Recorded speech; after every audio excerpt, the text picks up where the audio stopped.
今天给大家分享一下打井的全过程。设备进入场地，开始干活。覆盖层打完以后，开始下根管。上部的地表水已经出来了，现在打到完整基岩上。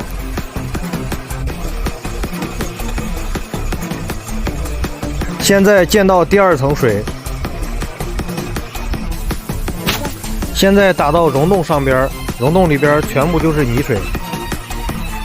第二个溶洞，但是溶洞里边基本上含的都有水。